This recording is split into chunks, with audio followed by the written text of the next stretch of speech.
तो सबसे पहले बात करते हैं अब हम that is a C4 cycle की। C4 साइकिल का एक और नाम क्या बताया था आपने? Sir hatch and slack. That is N hatch and slack cycle. अच्छा जी, मोस्ट एडवांस साइकिल है ये।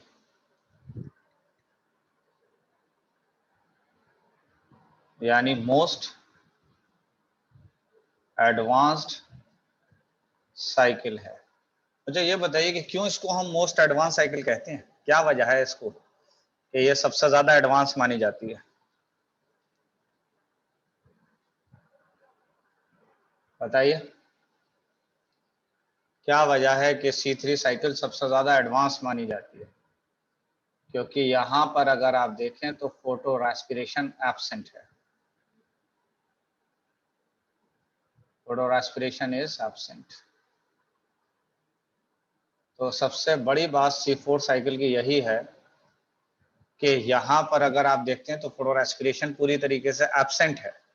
और जब फोटो रेस्पिरेशन नहीं है तो ऑब्वियस बात है कि ऑक्सीजन का कंजम्पशन यहाँ पे जीरो है। और जब ऑक्सीजन का कंजम्पशन जीरो है, जो कि एक बुराई हुआ करती थी C3 प्लांट्स की, वो बुराई इनमें नहीं है। और जब इनमें नहीं है तो इसीलिए ये प्लांट सबसे ज्यादा एडवांस प्लांट्स हैं। और दुनिया इस कोशिश में लगी हुई है कि दुनिया के सारे प्लांट्स को C4 प्लांट्स में तब्दील कर दिया जाए, कन्वर्ट कर दिया जाए। बात यहां तक क्लियर है? अगर C4 प्लांट्स के एग्जाम्पल की हम बात करें तो जरा बताइए कौन कौन से होते हैं एग्जाम्पल C4 प्लांट्स के? हाँ जी, कुछ आप पता है एग्जाम्पल्स क्या है? तो that is a sugar cane है, इसी तरीके से मेज है, इसी तरीके से सोरगम है,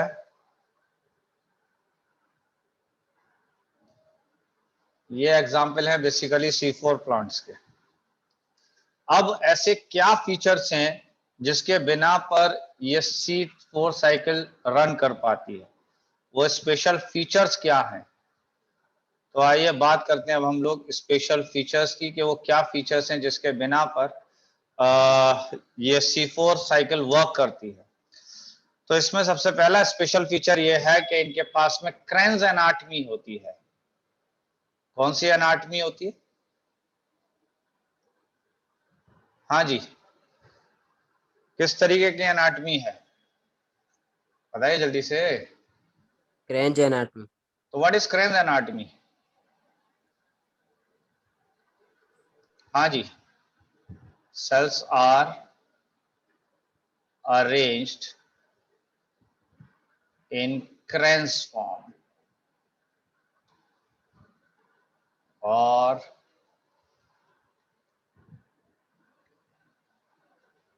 वृत्त फॉर्म। हाँ जी, क्रेन्ज एनाटमी का क्या मतलब है? वो जानते नहीं जानते? हाँ या ना का जवाब बताया करिए फौरन के नहीं पता है। हाँ जी बताइए जल्दी से। No okay, sir. नाम सुना है कभी क्रेन्ज एनाटमी का? बताइए,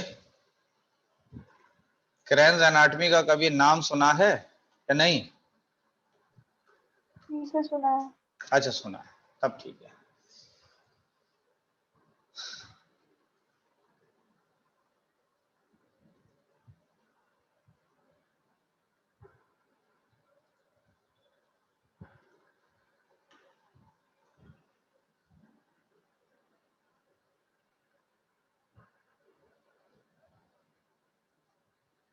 यह है basically क्रेन्ज anatomy.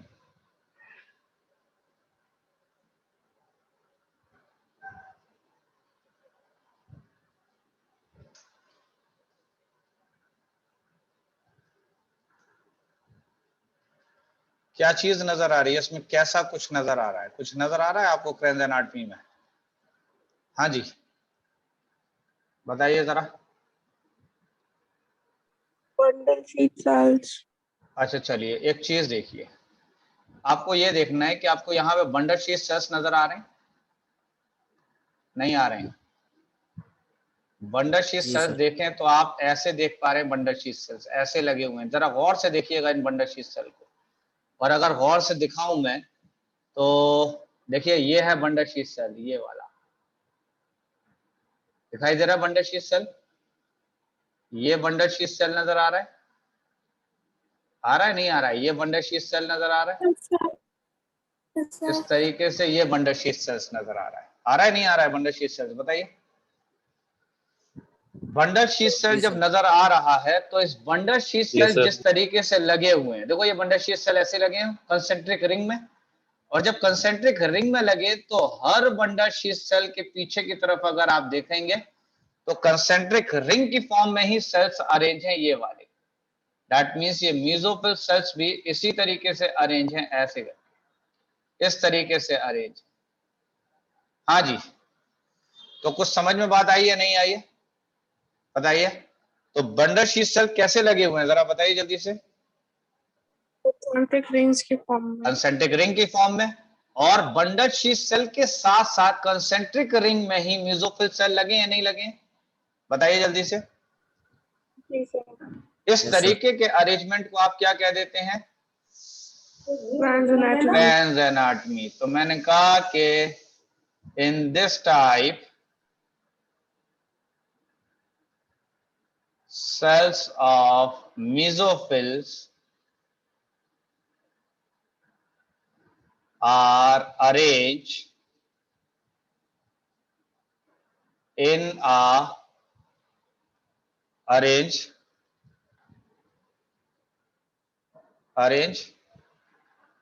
a similar fashion as that of किसके जैसा बताइए, Bundle sheath. Bundle sheath cell की तरह। क्या ये बात क्लियर हुई या नहीं हुई बताइए। इस तरीके की एनाटमी को आप क्या कह देंगे, that is known as a Kranz anatomy, जहां पर के बंडल शीथ सेल भी कंसेंट्रिक रिंग में लगे और मेसोफिल सेल भी कंसेंट्रिक रिंग की शक्ल में लगे हैं। क्या ये बात सही है या नहीं? Yes sir. ओके, ये क्या लिखा है मैंने, Wrath form. क्या लिखा है ये Wrath form. दैट इज अ वृत्त फॉर्म। वृत्त जानते हैं नहीं जानते हैं? इसका पढ़ना. नहीं। अब जरा इस डायग्राम को देखिए, ये डायग्राम आपको नजर आ रहा है, ये वाला जो डायग्राम है, यहां पर ये फूल जो दिखाई दे रहे हैं ये वाले जो फूल लगे हुए हैं, थोड़ा जूम कर लेते हैं,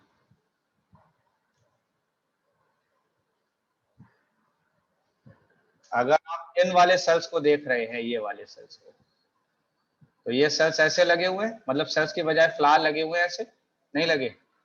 और बिल्कुल इसी फैशन में अगर आप देखेंगे तो इसी फैशन में आपको ये वाले सेल्स, ये वाले फ्लावर लगे हुए नजर आ रहे हैं। तो इसका मतलब अगर आप देखें तो यहाँ पे 2 रोज नजर आ रही है, और दोनों रोज जो है वो कंसेंट्रिक रिंग की फॉर्म में लगे हैं। किसमें यूज होता है ये, देखा कभी इसको या नहीं? सर डेकोरेशन में यूज होता है। डेकोरेशन में यूज होता है, समझ रहे हैं? तो यहाँ पर आप देख रहे हैं कि ये जो स्ट्रक्चर है इसको हम कहते हैं वृत्त। तो ये अगर एज्यूम करिए कि अगर हम क्रेन्स एनाटमी पढ़ रहे होते तो अंदर वाली लेयर किस सेल की होती बताइए, अंदर वाली लेयर किस सेल की? हाँ जी, तो आप कह Bundle देते sheath. कि बंडल शीथ सेल की होती, और बाहर वाली लेयर किसकी होती? Mesophil. मेसोफिल सेल्स की। क्या ये बात क्लियर हुई या नहीं हुई जल्दी बताइए। हाँ जी, जी sir. ओके। तो क्रेन्स एनाटमी कुछ समझ में आया आप लोगों को या नहीं आया? हाँ जी। दूसरा पॉइंट इसका ये है कि ये टॉलरेंट होता है टुवर्ड्स द हाई टेम्परेचर, यानी जो C4 प्लांट्स हैं ये टॉलरेंट होते हैं टुवर्ड्स हाई टेम्परेचर। तो दे आर टॉलरेंट टुवर्ड्स कौन से टेम्परेचर के लिए? High temperature. हाई टेम्परेचर के लिए। क्या यहां तक क्लियर है बात या नहीं है? Yes sir. ओके, तो इसकी वजह क्यों है, क्या वजह है कि जिसकी वजह से ये हाई टेम्परेचर के लिए काफी टॉलरेंट है? तो एक एंजाइम यूज होता है जिसका नाम होता है बेसिकली पायरुवेट फॉस्फेट डीकाइनेज, समझ रहे हैं, जो कि यूज होता है, या सीधी सीधी कह लीजिए डेट इज अ पैप कह लीजिए। पैप जो है, पैप का मतलब है फॉस्फोनॉल पायरुवेट जो है, ये बेसिकली हाई टेम्परेचर के लिए भी नॉर्मल रहेगा, बहुत ज्यादा टेम्परेचर पे भी नॉर्मल रहेगा। तो मैंने कहा कि ये लो टेम्परेचर सेंसिटिव है। इसका क्या मतलब है कि इस एंजाइम को बर्बाद कर सकता है सिर्फ लो टेम्परेचर, हाई टेम्परेचर इसको ज्यादा बर्बाद नहीं कर पाएगा। किस एंजाइम को? हाँ जी, PAP. That is a phosphoenol pyruvate carboxylase. इसका नाम सुना है कभी आपने? हाँ जी, पेप कार्बोक्सिलेज का, इसको शॉर्ट में हम कह देते हैं पेप कार्बोक्सिलेज। तो पेप कार्बोक्सिलेज का फुल फॉर्म क्या हो गया? That is a phosphoenol pyruvate carboxylase. Clear है? ये लो टेम्परेचर के लिए सेंसिटिव है, हाई टेम्परेचर के लिए सेंसिटिव नहीं है। यहां तक बात समझते हैं? अच्छा एक बात बताइए, C4 प्लांट्स के अंदर फोटो रेस्पिरेशन होगा या नहीं होगा? नहीं होगा। नहीं होगा, ठीक है, अच्छी बात है। अच्छा एक और चीज यहां पर मैंने कहा कि यहां पर अगर आप देखेंगे तो ये जगह नजर आ रही है, ये वाली, ये जगह नजर आ रही है? नहीं आ रही है ये जगह?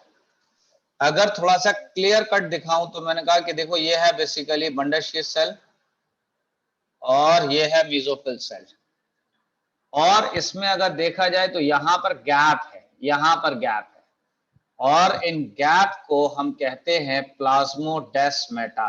कभी नाम सुना है इनका? The connection between adjacent cells. हाँ, तो देख लीजिए, ये मेसोफिल सेल है और ये बंडल शीथ सेल है, और इनके बीच का जो कनेक्शन है उसको आपने क्या नाम दिया? That is known as a plasmodesmata. क्या यहां तक बात क्लियर है या नहीं है? जी हाँ सर। जी, Yes, sir. ओके। अच्छा एक बात बताइए, क्या यहां पर इस लीफ में देख के आपको पता चल रहा है कि इसमें पैलिसेड पैरेन्काइमा कौन सा है और स्पॉन्जी पैरेन्काइमा कौन सा है? क्या ये पता चल रहा है या नहीं पता चल रहा? बताइए, पैलिसेड पैरेन्काइमा जानते थे या नहीं जानते हैं? जल्दी बताइए। ऐसे करके सेल्स ऊपर की तरफ पैरेलल लगे हुए हैं, these are the palisade parenchyma, और पैलिसेड पैरेन्काइमा के नीचे इस तरीके के सेल्स लगे हैं, that is an spongy parenchyma. तो ये है पैलिसेड पैरेन्काइमा और ये है स्पॉन्जी पैरेन्काइमा। तो क्या इन दोनों में डिफरेंशिएशन यहां नजर आ रहा है नहीं आ रहा है? पैलिसेड आपको क्लियर कट दिख रहा है नहीं? स्पॉन्जी पैरेन्काइमा यहां क्लियर कट दिख रहा है नहीं दिख रहा है? जल्दी बताइए। इस केस में पैलिसेड के अंदर अगर देख रहे हैं आप तो सेल्स पैरेलल लगे हुए हैं। सेल्स कैसे लगे हैं? पैरेलल। और स्पॉन्जी पैरेन्काइमा में देखेंगे तो एयर स्पेसेस मौजूद हैं सेल्स के बीच में, दिखाई दे रहा है, और इस तरीके से पता चल रहा है कि पैलिसेड अलग है और स्पॉन्जी अलग है। लेकिन क्या यहां पर मेसोफिल सेल डिफरेंशिएटेड है पैलिसेड और स्पॉन्जी पैरेन्काइमा में? बताइए, यहां पे डिफरेंशिएटेड है या नहीं है इस केस में? नहीं है। तो यहां पर नहीं है, तो आपने कह दिया कि नो डिफरेंशिएशन किस किस के बीच में? Palisade and between, no differentiation between palisade and spongy parenchyma. Palisade and spongy parenchyma. तो क्या मतलब हुआ कि यहां पर डिफरेंशिएशन नहीं है किस किस के बीच में? पैलिसेड और स्पॉन्जी पैरेन्काइमा के बीच में डिफरेंशिएशन यहां पर नहीं है। क्या ये बात सही है? नहीं है? अच्छा एक और यस चीज, सर। फोर्थ पॉइंट मैंने कहा कि बंडल शीथ सेल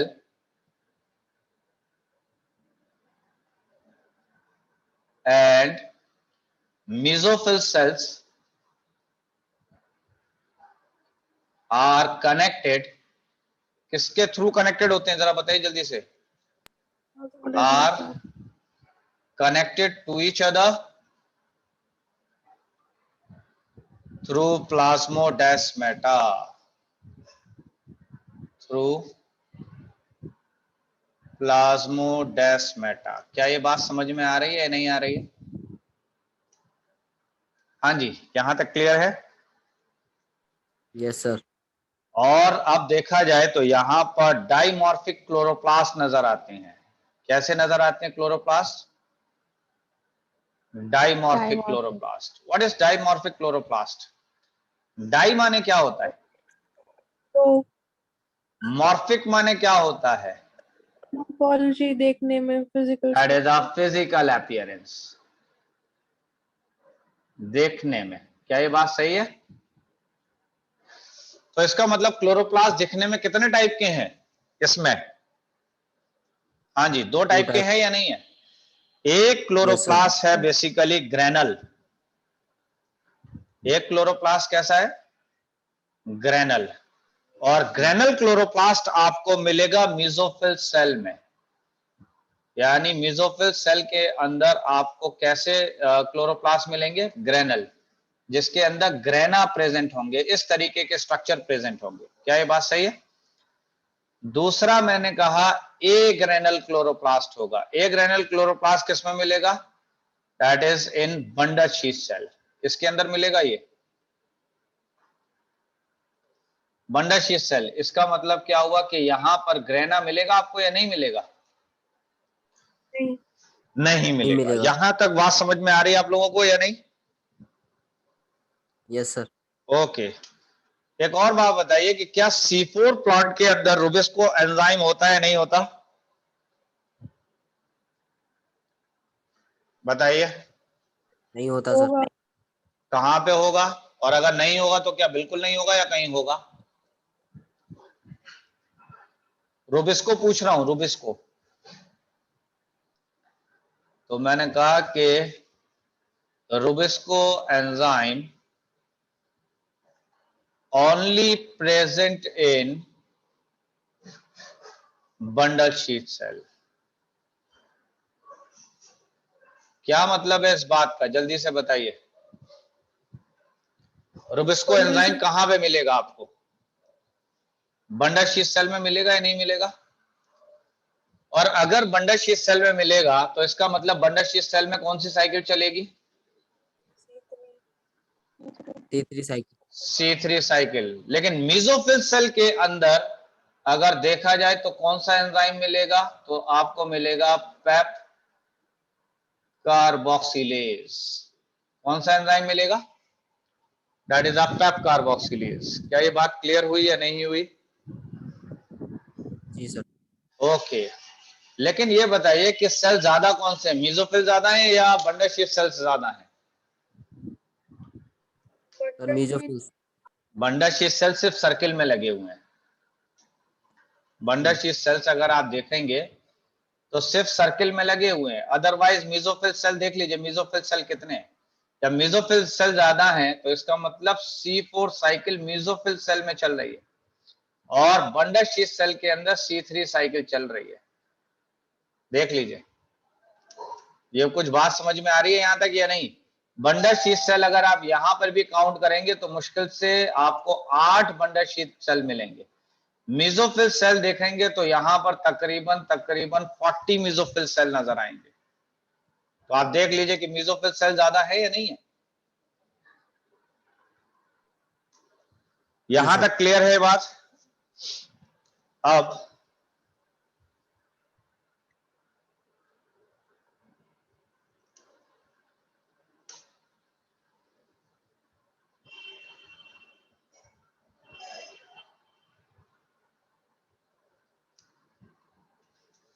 मैंने कहा कि ये वाला जो सेल है this is the mesophyll cell. कौन सा सेल है ये? Mesophyll cell.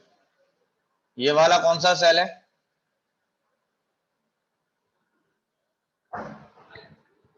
That is a bundle sheath cell. क्या यहां तक क्लियर है बात या नहीं है? सर जी सर। ओके। अच्छा भाई, अब आती है बात इनिशियल फिक्सेशन की। इनिशियल फिक्सेशन, इसका मतलब पहली बार फिक्सेशन कहाँ हो रहा है? तो ऑब्वियस बात है कि अगर आप मेसोफिल सेल्स के बाहर देख रहे हैं तो ये एयर होगी यहाँ पर, और एयर के अंदर अगर देखा जाए तो ये कार्बन डाइऑक्साइड है या नहीं है यहाँ पर एयर में? हाँ जी, हाँ या ना? है सर। ओके, अगर है तो कार्बन डाइऑक्साइड किसके अंदर आई, कौन से सेल में अंदर आई है? Mesophyll. Mesophyll cell. Mesophyll cell के अंदर आई है। मेसोफिल सेल के अंदर वाटर भी होगा या नहीं होगा? जी सर। बताइए। अच्छा, वाटर होगा। ये दोनों आपस में कंबाइन करके बना देंगे, that is a bicarbonate ion. क्या ये बात सही है? बताइए। या ऐसा करिए, आप यस। डायरेक्टली इसको ऐसे नहीं करिए बल्कि ऐसा करिए। तो ये एयर से आ गई क्या चीज? Carbon dioxide. इस सेल के अंदर ये क्या था? वाटर। क्लियर? और ये है पैप। पैप, ये तीनों चीजें जब कंबाइन करेंगी यहां पर तो एंजाइम यूज होगा पैप कार्बोक्सिलेज। कौन सा एंजाइम यूज होगा? That is a PEP carboxylase. और पैप कार्बोक्सिलेज जब यूज होगा तो ये बना देगा OAA। तो सबसे पहला सवाल है कि पैप का फुल फॉर्म क्या है? जल्दी बताइए, अभी बताया मैंने पैप का full form. Phenol pyruvate. That is a, क्या बताया आपने? Phosphoenol that is a phosphoenol pyruvate. Okay, और what about OAA? oxaloacetic acid। That is an oxaloacetic acid. अच्छा, एक बात बताइए कि पैप में कितने कार्बन है, कुछ अंदाजा है? तो पैप में कितने कार्बन है? 3 कार्बन। कार्बन डाइऑक्साइड में कितने कार्बन है? 1 कार्बन। टोटल कार्बन कितने हो गए?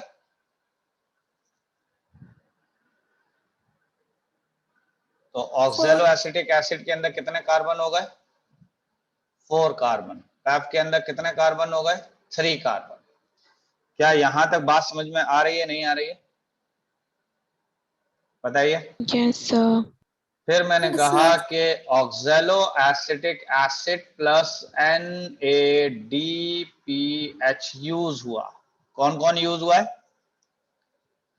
ऑक्सैलोएसिटिक एसिड प्लस NADPH जब यूज हुआ तो इसने बनाया मैलिक एसिड। क्या बनाया? हाँ जी, क्या बनाया? Maleic acid. और उसके बाद मैलिक एसिड के साथ साथ कुछ मैलिक एसिड बना है और कुछ बना है एस्पार्टिक एसिड। कुछ क्या बना है? Aspartic acid. तो ये बताइए कि जो OAA बना था पहले रिएक्शन में, उसके बाद अगले रिएक्शन में OAA किस में कन्वर्ट हुआ है? Malic acid, aspartic acid. Malic acid और एस्पार्टिक एसिड। मैलिक एसिड और एस्पार्टिक एसिड चला गया किसके अंदर? That is a bundle sheath cell में। कहां चला गया? हाँ जी, कहां चला गया? जल्दी बताइए। ये बंडल कौन शीट सेल। किसके थ्रू गया है? वो क्या चीज थी जिसके थ्रू ये गया है? तो दिस इज द प्लाज्मोडेस्माटा। क्या है ये? This is plasmodesmata. तो प्लाज्मोडेस्माटा के जरिए मैलिक एसिड और एस्पार्टिक एसिड किसके अंदर आ गया? Bundle sheath cell. Bundle sheath cell में। अब क्या हुआ देखिए, अब ये हुआ कि मैलिक एसिड, ठीक है, मैलिक एसिड और एस्पार्टिक एसिड चेंज हुआ ऑक्सैलोएसिटिक एसिड में, प्लस NADP प्लस का यूज हुआ और इसने बना दिया ऑक्सैलोएसिटिक एसिड। क्या बना दिया?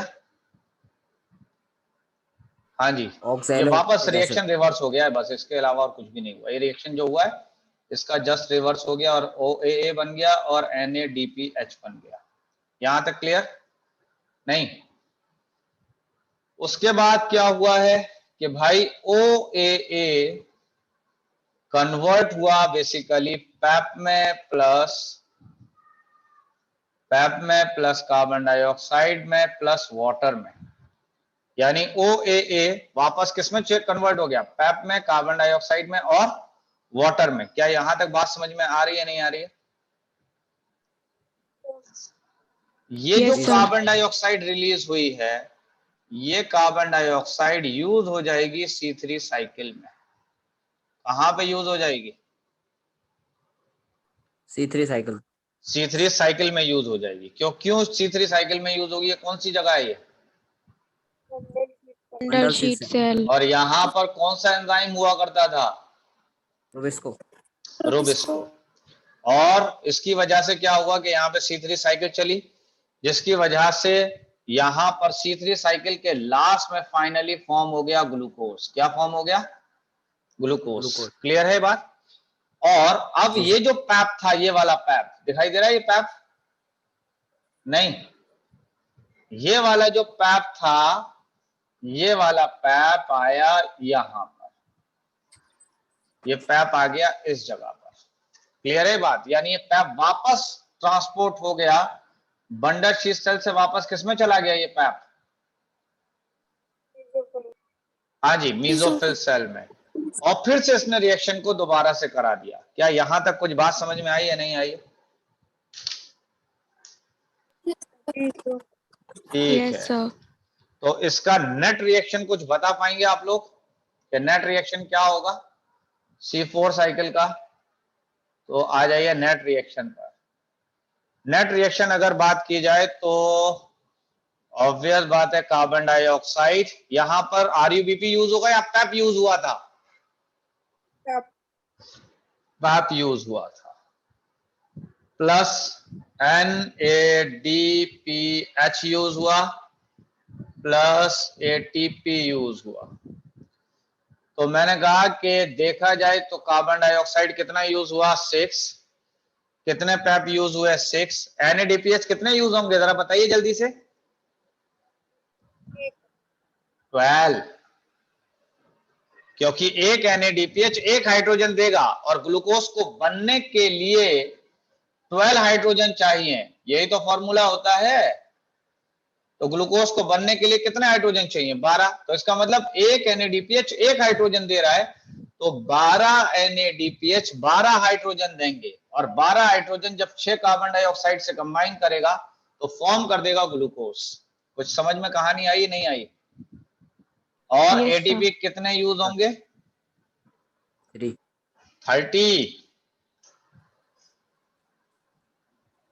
ATP कितने यूज हो रहे हैं? 30 ATP यूज हो रहे हैं। अब मुझे ये बताइए कि ग्लूकोज बन गया प्लस, अगर देखा जाए तो क्या क्या और फॉर्म होगा? तो 6 पैप एज सच डेवलप हो जाएंगे, ये वाले पैप दोबारा से जैसे यहां डेवलप हो गए थे, ये इसी तरीके 6 पैप डेवलप हो जाएंगे, प्लस 12 NADP प्लस फॉर्म हो जाएंगे। ये NADP प्लस का हाइड्रोजन कहां गया भाई? ग्लूकोज में चला गया। ओके। और अब ये 30 ATP जब टूटेंगे तो क्या क्या बनेगा? 30 ADP और 30 30 ADP प्लस 30 इनऑर्गेनिक फॉस्फेट। क्या यहां तक बातें समझ में आई या नहीं आई? ये है basically net reaction of C4 cycle. Clear हो गई बात या नहीं? Yes, sir. ओके, आगे बढ़ जाऊं? Yes sir. Yes, sir. ठीक है, चलिए तो नेक्स्ट आइए आप। हाँ, क्या कह रहे हैं? समझ में नहीं आया मुझे। जब C3 साइकिल यूज होगी तो फिर फोटो रेस्पिरेशन क्यों नहीं हो रहा है? जब अच्छा, फोटो रेस्पिरेशन क्यों नहीं हो रहा है? देखिए, फोटो रेस्पिरेशन तब होता था जब रुबिस्को का कंसंट्रेशन बहुत ज्यादा हो और बहुत ज्यादा ऑक्सीजन प्रेजेंट हो। ऑक्सीजन बहुत ज्यादा होनी चाहिए। लेकिन यहां पर फोटो रेस्पिरेशन इसलिए नहीं हो रहा है क्योंकि यहां पर बंडल शीट सेल्स बहुत कम है, और अगर देखा जाए तो रूबिस्को सिर्फ बंडल शीट सेल में है और किसी सेल के अंदर रूबिस्को नहीं है, और बंडल शीट सेल बहुत कम है। तो इसका मतलब बंडल शीट सेल के अंदर ऑक्सीजन की अवेलेबिलिटी बहुत ज्यादा नहीं है, और जब ऑक्सीजन की अवेलेबिलिटी बहुत ज्यादा नहीं है बंडल शीट सेल के अंदर, इसीलिए फोटो रेस्पिरेशन नहीं हो रहा है, समझ रहे हैं। और ज्यादातर जो सेल्स हैं वो ज्यादातर सेल बेसिकली मीजोफिल हैं, और मीजोफिल के अंदर पेप कार्बोक्सिलेज एंजाइम है, इसलिए नहीं हो रहा photo respiration. Okay sir. Okay, तो आगे बढ़ जाते हैं अब हम लोग। नेक्स्ट आते हैं अब हम लोग फैक्टर अफेक्टिंग फोटोसिंथेसिस। वो कौन कौन से फैक्टर्स हैं जो अफेक्ट कर रहे हैं फोटोसिंथेसिस को? That is the factor affecting photosynthesis, यानी वो फैक्टर जो फोटोसिंथेसिस को अफेक्ट कर रहे हैं वो कौन कौन से हैं। तो पहली चीज अगर देखा जाए तो प्लांट फैक्टर की ही बात कर लेते हैं कि प्लांट के फैक्टर्स पर कौन कौन से हैं फैक्टर जो प्लांट के जो फोटोसिंथेसिस को अफेक्ट करते हैं। तो अगर देखा जाए तो पहला है नंबर ऑफ लीव्स। अगर नंबर ऑफ लीव्स ज्यादा होंगी तो फोटोसिंथेसिस क्या होगा, बताइए जल्दी से। हाँ जी, फोटोसिंथेसिस से ज्यादा होगा। तो फोटोसिंथेसिस ज्यादा हो जाएगा। ये पीएन का मतलब क्या है? That is rate of photosynthesis. तो नंबर ऑफ लीव्स के बढ़ने से रेट ऑफ फोटोसिंथेसिस क्या हो जाएगा? ज्यादा हो जाएगा। ज्यादा हो गया। और अगर नंबर ऑफ लीव घट गई तो फोटोसिंथेसिस कम घट हो जाएगा। जाएगा। ठीक है, साइज ऑफ लीव के बारे में बताइए। हाँ जी, साइज ऑफ लीव अगर बढ़ जाएगा तो क्या होगा, फोटोसिंथेसिस क्या होगा? ज्यादा हो जाएगा। ओके, अच्छा ओरिएंटेशन ऑफ लीफ के बारे में बताइए। ओरिएंटेशन ऑफ लीफ, इसका क्या मतलब होता है? ओरिएंटेशन ऑफ लीफ का मतलब, अगर लीफ इस तरीके से है या फिर लीफ इस तरीके से है, समझ रहे हैं, या फिर लीफ इस तरीके से है, तो बताइए ज्यादा फोटोसिंथेसिस ए में होगी, बी में होगी या सी में होगी? बी में। क्यों बी में होगा? क्योंकि बी में सबसे ज्यादा लाइट जो है लीफ पर स्ट्राइक कर रही है, अदरवाइज यहां पर एरिया कम है, यहां पर एरिया कम है। क्लियर है? नेक्स्ट आइए, तो नेक्स्ट मैंने कहा मीजोफिल। अगर मीजोफिल में अगर बात की जाए तो बताइए मीजोफिल में पैलिसेड में ज्यादा होगी या स्पॉन्जी में ज्यादा होगी? हाँ जी, किसमें? पैलिसेड में। क्यों ज्यादा होगी? मीजोफिल। यानी पैलिसेड ज्यादा होता है। अच्छा बात बताइए मीजोफिल टर्म कहां से आया है? तो देख लीजिए कि मीजो के मायने होते हैं मिडिल के, और फिल के मायने होते हैं लीफ के। तो इसका मतलब लीफ के जो मिडिल में जो टिश्यू भरा हुआ है that is known as a mesophyll.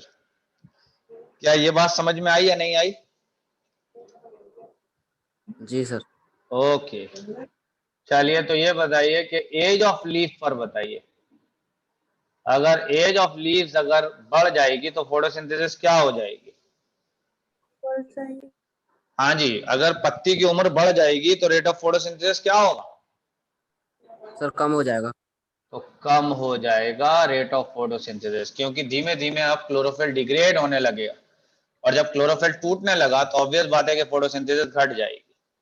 Clear है? इसके बाद मैंने कहा कि इंटरनल CO2। इंटरनल CO2 का मतलब हुआ कि पेड़ के जो पत्तियां हैं उसके बीच में जो CO2 है अगर वो ज्यादा होगी तो फोटोसिंथेसिस क्या होगा? ज्यादा। और अगर हाँ तो that is rate of photosynthesis बढ़ जाएगा। ऑब्वियस बात है अगर इंटरनल ऑक्सीजन बढ़ गया तो फोटो रेस्पिरेशन स्टार्ट हो जाएगा। ये बात याद है नहीं है? ये सब पे कम हो जाएगी। ठीक है ना, फोटो, तो ऑब्वियस बात है फोटोसिंथेसिस रिड्यूस हो जाएगी। तो नेक्स्ट एक काम ये करिए, दोबारा से ज्वाइन करिए।